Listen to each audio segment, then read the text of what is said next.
welcome to another book review. Today I have the sequel of the Shadow Fae series. It is A Court of Darkness, and yeah, obviously I couldn't put this book down, this series down. I had to follow up with the book 2, and it's not very, because I want to read so diversity of stories and events to learn my own craft. I normally do not go into book 2, but this is one of the series that I had to find out what happened to Ariana and what's going to happen between her and Rudden. So it ends off, and if you haven't read the first book, obviously this is going to be a spoiler now, but she is not in the Shadow Fae court because she has escaped.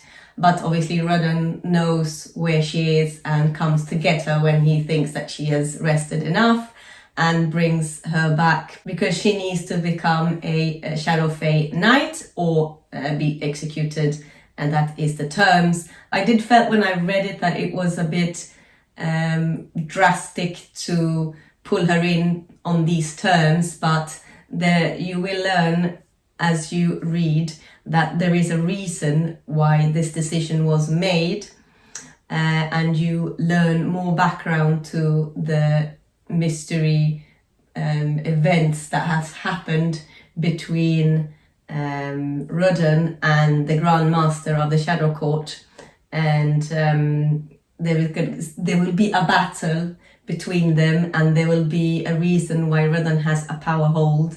And when Ariana finds out, she is gobsmacked, and she also which the authors doesn't go into too much, but I guess it's going to come in book 3, where there is a background story to the reason why Ariana goes into the arena, to the gladiator arena, and who put her there and what happened to her village. She keeps dreaming about it, so the authors keeps dropping seeds of the terrible event that happened when she was taken. And obviously it then turns out that Rudden has a part of that background. So that will be an exciting follow-on on book 3, because I will have to read the rest of this story, this series.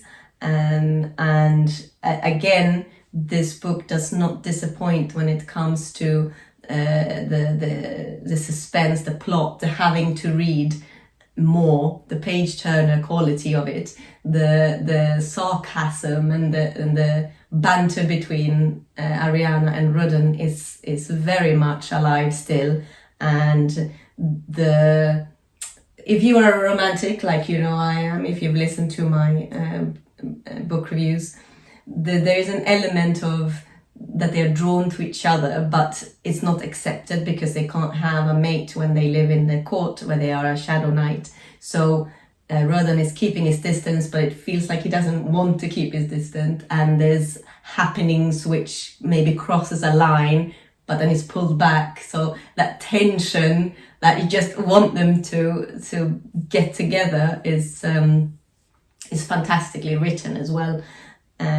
So again, this series is reaching to the top of my reading list of great books that I've read. And the backstories, even backstories of the side character, doesn't feel daunting. They feel like a part of what it has to be there to understand the characters. The other competitors to the Shadow Knights Guild, they have their own characters, which is interesting and unique, and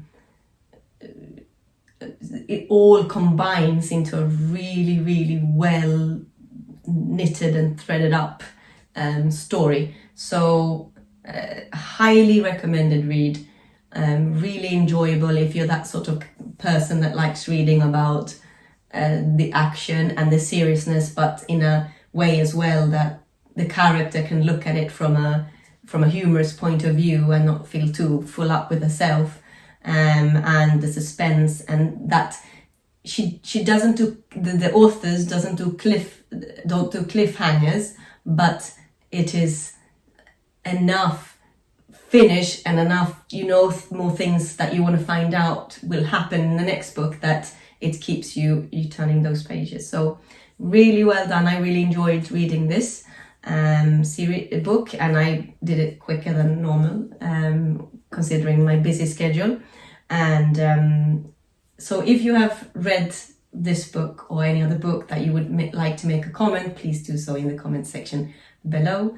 If you haven't already subscribed to this YouTube channel, please do so now and give it a thumbs up for this video. And as always, I have to wish you a very good day. Thank you very much for watching. Bye!